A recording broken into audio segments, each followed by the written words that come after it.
योगी होकर और दूसरे की निंदा करोगे। मद मांस और भांग जो भके, और अभी भी तुमसे मांस नहीं छूटा, मदिरा नहीं छूटी, और अभी भी तुम भांग और गांजा जैसे मादक पदार्थों में डूबते हो। एक बात ख्याल रखना, जो जागे हैं वो तुम्हारे शराब या मांस मदिरा के विपरीत किन्हीं और कारणों से हैं। तुम भी इनके विपरीत होते हो, लेकिन तुम्हारे कारण भिन्न। तुम कहते हो मदिरा मत पीना क्योंकि व्यर्थ पैसे की हानि होती, स्वास्थ्य खराब होता है, पत्नी बच्चे भूखे मरेंगे, इसलिए मत पीना। ये कोई कारण ज्यादा देर तक साथ देने वाले नहीं है। समझो कि तुम्हारे पास काफी सुविधा है और तुम्हारे मांस मदिरा पीने से, खाने से बच्चे पत्नी भूखे नहीं मर जाएंगे, तो फिर क्या अड़चन है? तो ये शिक्षा गरीबों के लिए होगी, अमीरों के लिए नहीं। उनके लिए कोई अड़चन नहीं होनी चाहिए। तो ये तो बड़ी सशर्त शिक्षा हो गई। ये शिक्षा कहती है कि शरीर खराब हो जाएगा, लेकिन शरीर तो खराब हो ही जाता, दिन 2 दिन पहले के दिन 2 दिन बाद। इसका क्या मूल्य है? 70 साल में मरे कि 80 साल में मरे? अच्छा तो यही कि 70 साल में मर गए, 10 साल के लिए दूसरे को जगह खाली करके दुनिया में जगह वैसे ही कम, भीड़ बढ़ती जाती, हाथ हिलाने की जगह नहीं रह गई। तुम जितनी जल्दी विदा हो जाओ उतना अच्छा।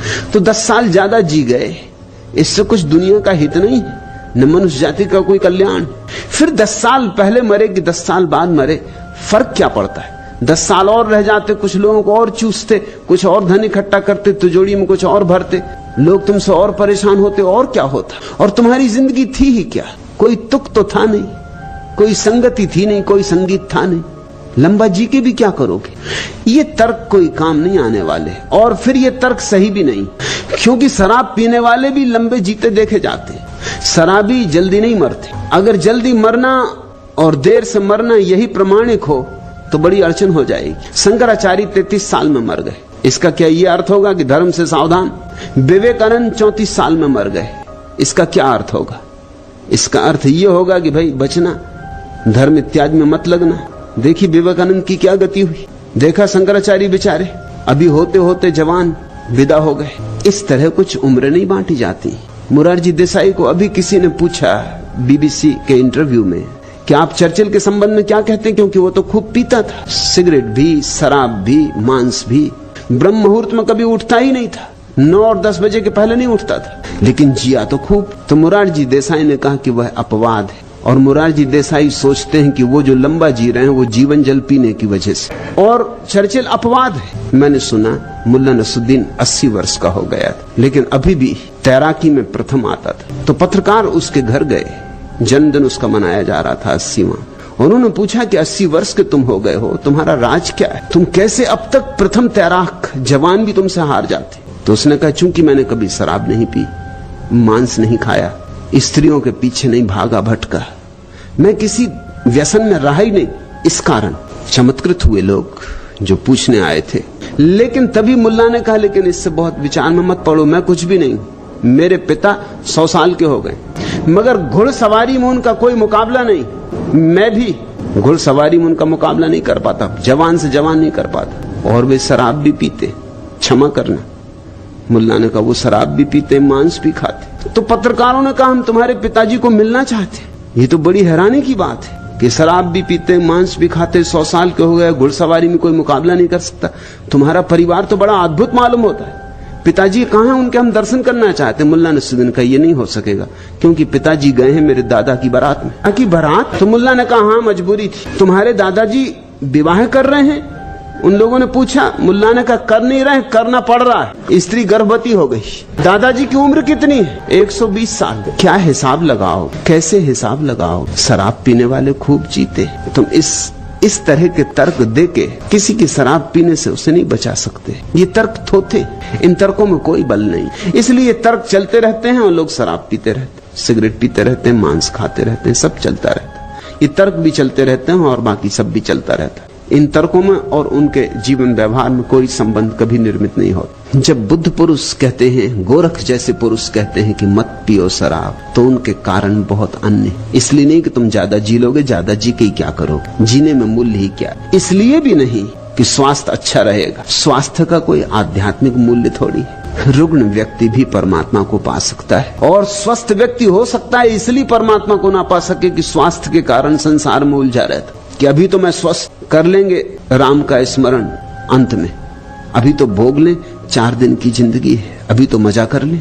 नहीं, ये थोथे सिद्धांत किसी सहारे के नहीं। फिर गोरख जैसे व्यक्ति क्यों कहते? उनके कहने का कारण बड़ा अनूठा, तुम चकित हो गए जानकर। मैं भी चाहता हूं तुम शराब से मुक्त हो जाओ, लेकिन मेरा कारण वही नहीं है जो मोरारजी देसाई का। मैं भी चाहता हूं कि तुम शराब से मुक्त हो जाओ, क्योंकि एक और बड़ी शराब है। अगर तुम इसी में उलझे रहे तो उस बड़ी शराब को तुम कभी न पी पाओ।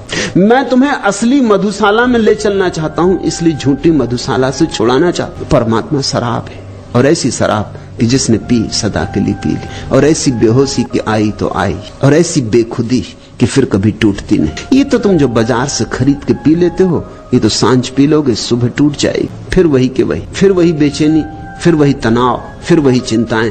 थोड़ी देर को भुला सकते हो शराब में डुबा, मगर मिटा ना सकोगे। एक ऐसी भी शराब है जहां चिंताएं मिट जाती। मैं तुम्हें वही शराब देना चाहता हूं। ध्यान शराब है, प्रार्थना शराब है, और जब कोई मंदिर जीवित होता है तो मधुशाला ही उसका ढंग होता है। मैं भी तुम्हें चाहता हूं कि शराब न पियो, लेकिन मेरा कारण बड़ा उल्टा है। इसलिए चाहता हूं कि छोटी छोटी शराब में उलझे रहे तो बड़ी शराब कब पियोगे, असली शराब कब पियोगे? ये सड़क के किनारे गंदे डबरे पानी के जो भरे हैं, इन्हीं से जल पीते रहे तो मानसरोवर की यात्रा करनी है या नहीं करनी? उस स्वच्छ, इस फटिक जैसे स्वच्छ जल को कंठ के भीतर उतारना है या नहीं उतारना? मैं तुम्हें शराब छोड़ने को इसलिए नहीं कहता कि मैं कोई नीतिवादी हूं, कि शराब पीने से कोई बहुत बड़ा पाप हुआ जा रहा। क्या खाक पाप होगा? शराब तो शुद्ध शाकाहार है, अंगूर का निचड़ा हुआ रस, क्या पाप होने वाला है? अंगूर खाने से नहीं होता, शराब पीने से कैसे हो जाए? शराब पीने से तुम नरक में नहीं पड़ जाओ, लेकिन हाँ, शराब पीने से तुम्हें स्वर्ग की शराब नहीं मिल पाएगी, उससे तुम वंचित रह जाओ। मैं चाहता हूं कि तुम्हारे हाथ से कंकड़ पत्थर छूट जाएं, क्योंकि हीरों की खदान मौजूद है। तुम क्यों कंकड़ पत्थर से अपनी झोली भरते हो?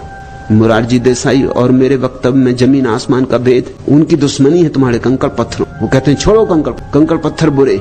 मैं कहता हूं कंकड़ पत्थर से मेरी कोई दुश्मनी नहीं, मगर हीरे जवारात है। तुम्हारी झोली कंकड़ पत्थर से भरी रही तो हीरे जवारात ऐसे ही पड़े रह जाएंगे, जिनको पा लेने का तुम्हें हक था, जो तुम्हें पाने ही चाहिए थे, जिनको बिना पाए तुम्हारी नियति कभी पूर्ण नहीं होगी। भेद ख्याल कर लेना, भेद बहुत बुनियादी। मैं भी तुमसे कहता हूं मांस छोड़ो, लेकिन इसलिए नहीं कि मांस खाओगे तो नरक जाओगे, इसलिए नहीं कि मांस खाओगे तो हिंसा हो जाएगी। इन सब छोटी बातों से मुझे कोई प्रयोजन नहीं, क्योंकि अगर मांस खाने वाले सारे लोग नरक जाते तो जीसस नरक में होंगे, रामकृष्ण परमहंस भी नरक में होंगे, क्योंकि बंगाली का बिना मछली के चले, मछली भात के बिना चल ही नहीं सकता। रामकृष्ण परमहंस मछली तो खाते ही रहे, नरक में होंगे। ये छोटी छोटी बात है, इनका कोई मूल्य नहीं, मगर इतना जरूर इनसे सिद्ध होता है कि रामकृष्ण परमहंस की संवेदना जितनी गहन हो सकती थी उतनी ना हो पाई होगी। थोड़ा सा पर्दा रह गया। हृदय जितना प्रेमपूर्ण होना चाहिए था ना हो पाया हो, थोड़ी कालिख रह गई। नरक में पड़ गए ऐसा नहीं, मगर एक और सौंदर्य का अनुभव हो सकता था जिससे वंचित रहे। जीसस नरक जाएंगे ऐसा नहीं, लेकिन जीवन के समझने में थोड़ी सी चूक रह गई, एक कांटा रह गया। वह कांटा भी निकल सकता था, निकल ही जाना चाहिए। और मुझे लगता है कि जीसस अगर थोड़े ज्यादा दिन जिंदा रह गए होते, जवान मर गए, मार डाले गए, तो शायद कांटा निकल जाता। अभी उम्र कम थी और सारे लोग मांसाहारी थे जिनके बीच वो पैदा हुए थे। थोड़ी उम्र पकती, थोड़ा बोध गहन होता, थोड़े परमात्मा का साक्षात्कार और सघन होता, तो निश्चित ही मांसाहार छूट जाता। क्योंकि अंतिम अवस्था में जिसे सब तरफ परमात्मा दिखाई पड़ने लगा, वह अपने भोजन के लिए किसी के जीवन की हत्या करेगा, ये सोचना असंभव है। तो मैं इसलिए नहीं कहता कि मांसाहार पाप है, कि इस पाप के परिणाम में तुम्हें नरक भुगतना होगा, बल्कि इसलिए कहता हूं कि मांसाहार तुम्हारी संवेदनशीलता को कम करता है, तुम्हारी संवेदनशीलता की सूक्ष्मता छिन जाती। तुम्हारे भीतर से जितना शुद्ध संगीत पैदा हो सकता है नहीं हो सकेगा। तुमने अपनी वीणा में बड़े मोटे और खुरदरे तार लगा ली, संगीत तो होगा, गीत भी पैदा होगा, लेकिन मोटे और खुरदरे और सस्ते तार लगा ली, जबकि महीन अभिजात सूक्ष्म तार उपलब्ध थे। तुमने अपनी वीणा के साथ दुर्व्यवहार कर लिया है। नहीं कि तुम नरक में पड़ोगे क्योंकि तुमने वीणा में खुरदरे तार लगा लिए। और ये ध्यान रखना कि जब तुम मांसाहार करते हो तो तुमने किसी को मारा, इस भ्रांति में मत पड़ना, क्योंकि मर तो कोई सकता नहीं। इसलिए पाप ये नहीं है कि तुमने किसी को मार डाला, मृत्यु तो यहां होती ही नहीं, मारने का तो कोई उपाय ही नहीं, सिर्फ तुमने देह छीन ली एक आत्मा की, वह आत्मा नई देह ले लेगी। सवाल हत्या का नहीं है, सवाल इसका है कि तुम देह छीन सके। सवाल तुम्हारा है। वह आत्मा तो नई देह ले लेगी, नया गर्भ ले लेगी, कोई मरता नहीं। कृष्ण कहते न हन्यते हन्य माने शरीर।